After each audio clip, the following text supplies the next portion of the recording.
दोस्तों SSC MTS exam 3 मई 2023 का second और थर्ड शिफ्ट भी समाप्त हो चुका है। और दोस्तों 3 मई 2023 के सेकंड और थर्ड शिफ्ट में जीके जीएस का जितने भी प्रश्न पूछे गए हैं इस वीडियो में मैं डिस्कस करने वाला हूं। तो साथियों आज का पहला प्रश्न पूछा गया था सेकंड शिफ्ट में, हॉकी खेल में खिलाड़ियों की संख्या कितनी होती है। तो साथियों हॉकी खेल में खिलाड़ियों की संख्या 11 होती है। ओके फ्रेंड्स, इसको आप याद रखिएगा। नेक्स्ट क्वेश्चन है, बिहू त्योहार किस राज्य में मनाया जाता है। तो साथियों बिहू त्योहार असम राज्य में मनाया जाता है। नेक्स्ट क्वेश्चन है, प्रार्थना समाज के संस्थापक कौन थे। तो साथियों यह प्रश्न आज के सेकंड शिफ्ट में पूछा गया प्रश्न है कि प्रार्थना समाज के संस्थापक कौन थे। तो साथियों यह आत्माराम पांडुरंग थे। कौन? आत्माराम पांडुरंग। नेक्स्ट क्वेश्चन है, रुक्मणी देवी का संबंध है किस शास्त्रीय नृत्य शैली से है। तो साथियों यह प्रश्न आज के सेकंड और फर्स्ट शिफ्ट दोनों में पूछा गया था। तो दोस्तों इसका सही आंसर जो है भरतनाट्यम हो जाएगा। ओके फ्रेंड्स, इसको आप याद रखिएगा। रुक्मणी देवी का संबंध जो है वह भरतनाट्यम से है।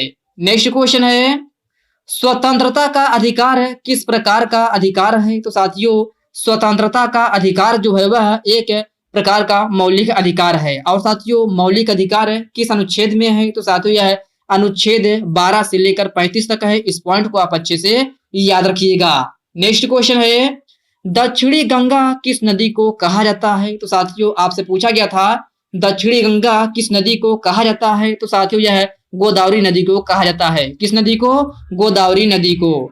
नेक्स्ट क्वेश्चन है, आर्य समाज के संस्थापक कौन माने जाते हैं। तो साथियों आपसे पूछा गया था आर्य समाज के संस्थापक कौन माने जाते हैं। तो साथियों यह स्वामी दयानंद सरस्वती हैं। कौन है? स्वामी दयानंद सरस्वती। वही साथियों अगर आपसे पूछा जाए ब्रह्म समाज के संस्थापक कौन है। तो साथियों यह राजा राम मोहन राय हैं। ओके फ्रेंड्स, इसको आप याद रखिएगा। नेक्स्ट क्वेश्चन है, the man who knew infinity के लेखक कौन है। तो साथियों the man who knew infinity के लेखक जो है वह रॉबर्ट कनिगेल हैं। कौन है? रॉबर्ट कनिगेल। ओके फ्रेंड्स, इसको आप याद रखिएगा। यह प्रश्न आज के सेकंड शिफ्ट में पूछा गया प्रश्न है। नेक्स्ट क्वेश्चन है, पृथ्वी के केंद्र पर कौन सा बल लगता है। तो साथियों पृथ्वी के केंद्र पर गुरुत्वाकर्षण बल लगता है। नेक्स्ट क्वेश्चन है, अम्ल और क्षार की क्रिया क्या कहलाती है। तो साथियों आपसे पूछा गया था अम्ल और क्षार की क्रिया क्या कहलाती है। तो साथियों यह उदासीनीकरण अभिक्रिया कहलाती है। क्या? उदासीनीकरण अभिक्रिया। ओके फ्रेंड्स, इसको आप अच्छे से याद रखिएगा। नेक्स्ट क्वेश्चन है, किस केंद्र शासित प्रदेश का खुद का उच्च न्यायालय है। तो साथियों यह भी प्रश्न आज के सेकंड शिफ्ट में पूछा गया प्रश्न है कि किस केंद्र शासित प्रदेश का खुद का उच्च न्यायालय है। तो साथियों आपके ऑप्शंस के अकॉर्डिंग जो है दिल्ली दिया गया था, जो कि यही आपका सही आंसर हो जाएगा। नेक्स्ट क्वेश्चन है, दिल्ली सल्तनत के दौरान उलेमाओं के रूप में कौन जाने जाते थे। तो साथियों यह कानून, धर्म और प्रशासन की समझ रखने वाले को जो है उलेमा के रूप में जाना जाता था। नेक्स्ट क्वेश्चन है, अगस्त 2022 में पंचामृत योजना किस राज्य द्वारा चलाई गई थी। तो साथियों यह भी प्रश्न जो है आपके सेकंड शिफ्ट में पूछा गया प्रश्न है कि अगस्त 2022 में पंचामृत योजना किस राज्य द्वारा चलाई गई थी। तो साथियों यह उत्तर प्रदेश के द्वारा चलाई गई थी। नेक्स्ट क्वेश्चन है, आजादी के समय 1947 में भारत की साक्षरता दर कितनी थी। तो साथियों आजादी के समय 1947 में भारत की साक्षरता दर 18% थी। कितना? 18%। ओके फ्रेंड्स, इसको आप याद रखिएगा। यह भी प्रश्न आज के सेकंड शिफ्ट में पूछा गया प्रश्न है। नेक्स्ट क्वेश्चन है, the light of genius Ramanujan किसकी बायोग्राफी है। तो साथियों the light of genius Ramanujan जो है वह रामानुजन आर्यभट्ट की बायोग्राफी है। किसकी? रामानुजन आर्यभट्ट की। नेक्स्ट क्वेश्चन है, सफात अहमद खान का संबंध किस वाद्य यंत्र से है। तो साथियों आपसे पूछा गया था सफात अहमद खान का संबंध जो है किस वाद्य यंत्र से है। तो साथियों इनका संबंध जो है तबला से है। किससे? तबला से। नेक्स्ट क्वेश्चन है, विजयनगर साम्राज्य का विखंडन किस युद्ध के बाद हुआ था। तो साथियों अगर इस प्रश्न की मैं बात करती है, प्रश्न आज के थर्ड शिफ्ट में पूछा गया प्रश्न है कि विजयनगर साम्राज्य का विखंडन जो है किस युद्ध के बाद हुआ था। तो साथियों यह तालीकोटा युद्ध के बाद हुआ था। वही साथियों अगर आपसे पूछ लिया जाए कि तालीकोटा का युद्ध कब हुआ था। तो साथियों यह 1565 ईस्वी में हुआ था। कब? 1565 ईस्वी में। ओके फ्रेंड्स, इसको आप अच्छे से याद रखिएगा। नेक्स्ट क्वेश्चन है, वर्ष 2001 में किस शहनाई वादक को भारत रत्न से सम्मानित किया गया था? तो साथियों यह उस्ताद बिस्मिल्लाह खां को जो है सम्मानित किया गया था। किसको? उस्ताद बिस्मिल्लाह खां को। नेक्स्ट क्वेश्चन है, ओडिशा की सबसे बड़ी नदी कौन सी है? तो साथियों यह भी प्रश्न आज के थर्ड शिफ्ट में पूछा गया प्रश्न है कि ओडिशा की सबसे लंबी नदी कौन सी है? तो साथियों यह महानदी है। नेक्स्ट क्वेश्चन है, कोनेरू हम्पी किस खेल से संबंधित है? तो साथियों कोनेरू हम्पी जो है वह शतरंज खेल से संबंधित है। वेदांत सत्यनारायण शर्मा का संबंध किस शास्त्रीय नृत्य शैली से है? तो साथियों आपसे पूछा गया था वेदांत सत्यनारायण शर्मा का संबंध किस शास्त्रीय नृत्य शैली से है? तो साथियों इनका संबंध कुचिपुड़ी से है। और साथियों कुचिपुड़ी किस राज्य का प्रमुख लोक नृत्य शैली है? तो साथियों यह आंध्र प्रदेश की है। कहाँ की? आंध्र प्रदेश की। ओके फ्रेंड्स, इसको आप याद रखिएगा। नेक्स्ट क्वेश्चन है, बैसाखी त्योहार किस राज्य में मनाया जाता है? तो साथियों बैसाखी त्योहार पंजाब राज्य में मनाया जाता है। यह भी प्रश्न आज के थर्ड शिफ्ट में पूछा गया प्रश्न है। सेल्यूकस निकेटर ने चंद्रगुप्त मौर्य के दरबार में किसे भेजा था? तो साथियों सेल्यूकस निकेटर ने चंद्रगुप्त मौर्य के दरबार में जो है मेगस्थनीज को भेजा था। किसको? मेगस्थनीज को। ओके फ्रेंड्स, इसको आप याद रखिएगा। यह भी प्रश्न आज के थर्ड शिफ्ट में पूछा गया प्रश्न है। नेक्स्ट क्वेश्चन है, वर्ष 1894 में दक्षिण अफ्रीका में महात्मा गांधी ने किसकी स्थापना की थी? तो साथियों यह नटाल भारतीय कांग्रेस की स्थापना की थी। किसकी? नटाल भारतीय कांग्रेस की। नेक्स्ट क्वेश्चन है, मौलिक कर्तव्य किस संविधान संशोधन द्वारा जोड़ा गया था? तो साथियों मौलिक कर्तव्य भारतीय संविधान में जो है 42वां संविधान संशोधन 1976 के अंतर्गत जोड़ा गया था।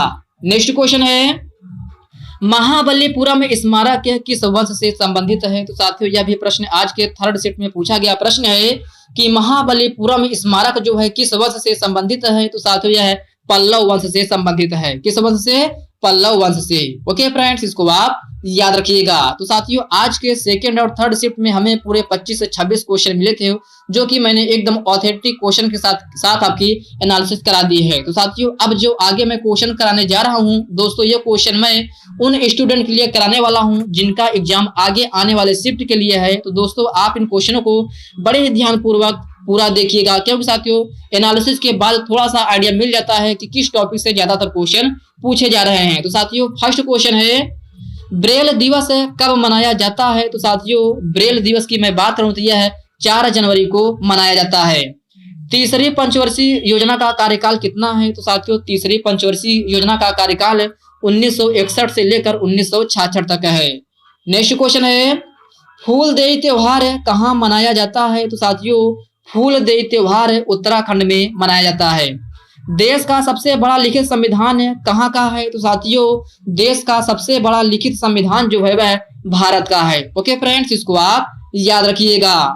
कौन से प्रधानमंत्री हैं जो आरबीआई के गवर्नर भी थे? तो साथियों आपको बताना है कौन से प्रधानमंत्री हैं जो आरबीआई के गवर्नर भी थे। तो साथियों यह डॉक्टर मनमोहन सिंह थे। कौन है? डॉक्टर मनमोहन सिंह है। साथियों आप इसको स्टार मार्क जरूर लगा लीजिएगा, क्योंकि साथियों यह प्रश्न आपको किसी न किसी शिफ्ट में जरूर देखने को मिलेगा।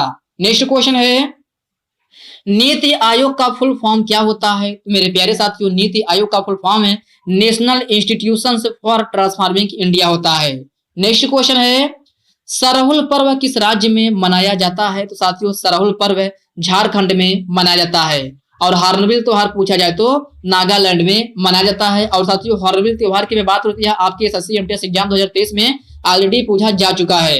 नेक्स्ट क्वेश्चन है, अनुच्छेद 17 का संबंध किससे है? तो मेरे प्यारे साथियों अनुच्छेद 17 का संबंध है छुआछूत उन्मूलन से संबंधित है। साथियों यह प्रश्न जो है कल के एग्जाम में मतलब कि अर्थात 2 मई के एग्जाम में यह प्रश्न पूछा जा चुका है।